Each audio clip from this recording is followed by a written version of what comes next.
I'm from St. Mary's. I was born and raised on a farm outside of town and graduated here 13 years ago. So 13 years ago, I was a senior here at the FFA banquet. I actually remember that night. I really haven't even been to this new school before, but this brings back a lot of memories. We grew up on a farm outside of town, and you know, I don't think I realized until years later how much I appreciated growing up on a farm, just learning the hard work and the discipline at an early age.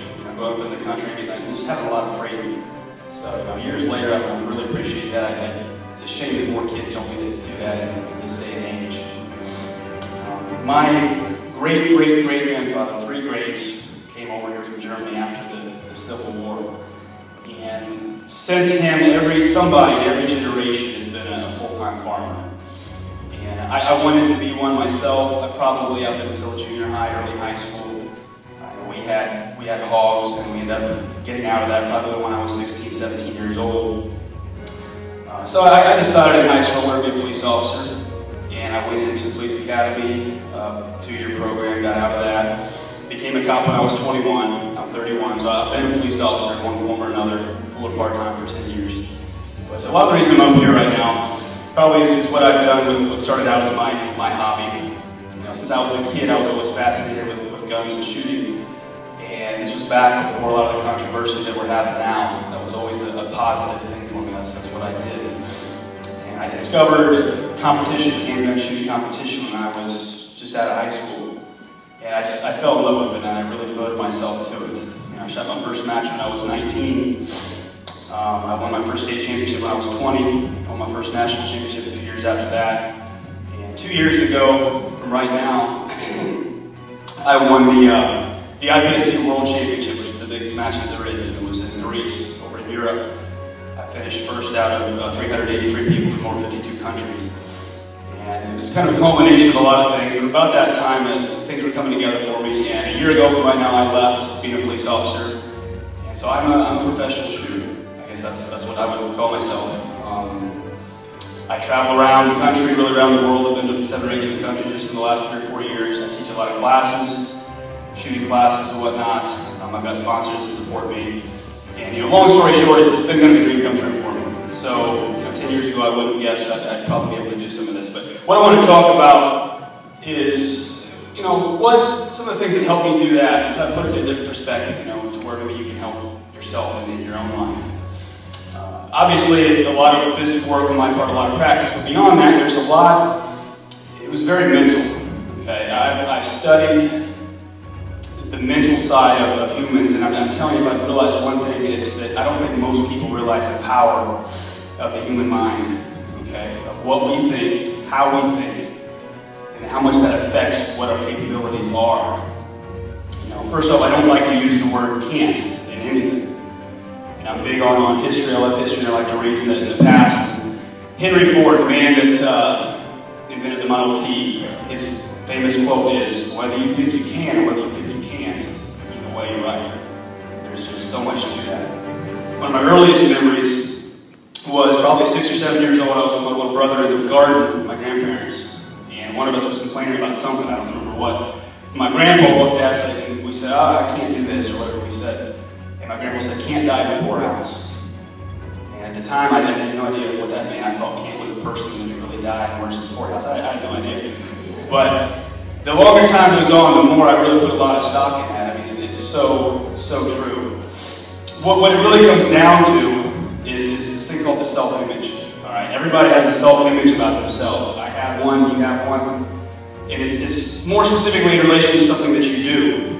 So take something that you do, some kind of a hobby, whether you compete in something, whether it's just how good you do in school, whatever it might be.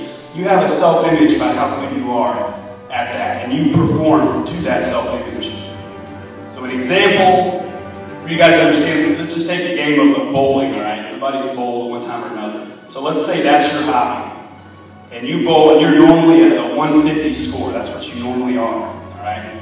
You go to a game, and halfway through that game, you're not doing very good. You're on pace to maybe get a 130 or 140. Inside, what's going on inside of you is, what's wrong here? I don't do this. This is not like me. I bowl a 150.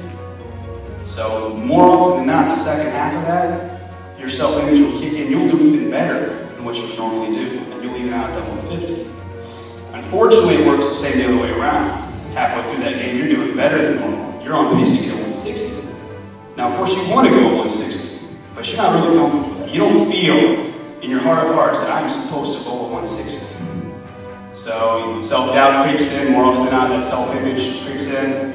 And you do worse in the second half of that, you end up at that 150. So that's not hard to understand. And what's hard to get, and what we need to do is how do we raise our self-image? How do we get to a higher level? If we're ever going to perform on a higher level, you're never going to get there unless your self-image is there.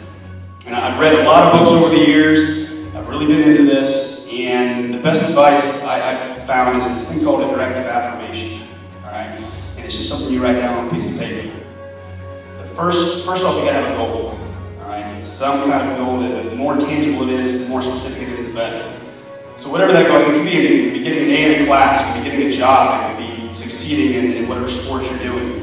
But you need to have a goal. And you're gonna write the first sentence of that is that goal as if it already happened. All right? So say my goal is I want to be the national champion here in 3 or 4 months. I'm gonna write down I am, like it already happened. I am such and such champion, whatever it is. Okay? And I'm going to write 2 or 3 sentences reaffirming that. You know, I perform my best under pressure. I work hard and diligently, whatever it might be. And the last sentence is the same as the first. I am such and such champion, whatever your goal is. You write down a couple of note cards. You put that where you come to throughout the day. Maybe one in your bedroom, maybe one in your car, something like that. When you come to that, you read that out loud to yourself. Out loud, and try to visualize that. You're going to do this dozens of times, maybe even hundreds of times before whatever this comes about. And what you're really trying to do, you know, as strange as it might sound, you're trying to trick your brain into believing that it is supposed to happen, that it is going to happen, and it already happened. And there is something to that. I mean, I'm telling you, I've used this a lot in some of the things that I've done. And it's obviously not magic. I mean, if you have one goal and 10 people have the same goal, maybe only one person can win that. But it's going to give you a huge advantage. All else equal, it's a huge advantage if you believe in your heart that you're supposed to do this. You know, I've failed, I've come short many times, but you got to keep going as well. I mean, it's obviously being positive about things. It probably is the best in the crucial times. I'm a competitor, so I train year-round, weeks and hours and days and months training. But you know what? It usually comes down to how I perform inside of a couple of minutes. Okay, and that's crunch time, and that's when it counts. You got it in your mind. I think the most nervous I ever was when I was in the World Shooting Greece, and I'm on the last stage. All right, and it's dawning on me. Okay, Vogel, you've trained 10, 12 years of your life, and you've devoted yourself to this. Now it's going to come down. This is the ultimate. This is the best you can possibly do. And it's going to come down to whether you achieve this or not and how you perform in the next 20 seconds. I mean, talk about pressure. That's a lot of pressure. Now, I'm telling this story because I went my way that time. But, you know, having that self-image, me stepping up to that line, believing I'm supposed to win this, I'm supposed to do this, it's just like me. That is a huge thing. You know, bottom line is you have to want something enough in the first place. But it's very important. The other thing is your comfort zone. I think one of the best assets you can have as a human being is the ability, the mental fortitude to make yourself do things outside of your comfort zone. All right? Nothing great. You're never going to do anything great. You're never going to do anything that unique or anything special unless you can force yourself to do things outside your comfort zone. It's just the way it is in life. There's always things that maybe people might ask us to do that we know is probably good for us, it's positive, but we're scared of it. We don't feel comfortable about that. And so we either make that choice, we do or we don't do it. It's so important that you've got that circle, all right? That's your comfort zone. Everything you do inside that you're comfortable with, but you know you have to do these things outside of that circle. Well, you know what happens when you continually do things outside the circle? The circle gets bigger. And then now you're comfortable with doing these things that you were scared of doing before. So you do that, there's no limit to some of the things you can do. You can take 2 people with the same intelligence, same things going for them. And the one person, he's got that, and he'll make himself do it because he wants it that bad.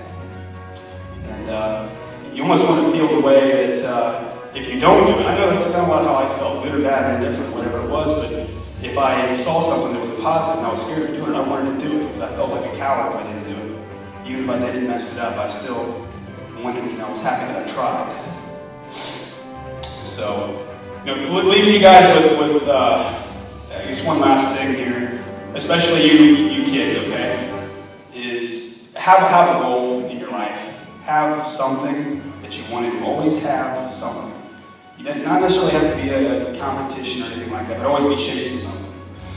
I mean, I've been out of high school 13 years, and I know a lot of people I went to school with are now, they're in jail, they're in prison, they've done some bad things, and I don't know their life, I don't know what happened to them, but it seems to me that they didn't really have something that they were going after in life. They fell by the wayside, drugs, alcohol, whatever that might be. That's usually what happens to those people, but have something.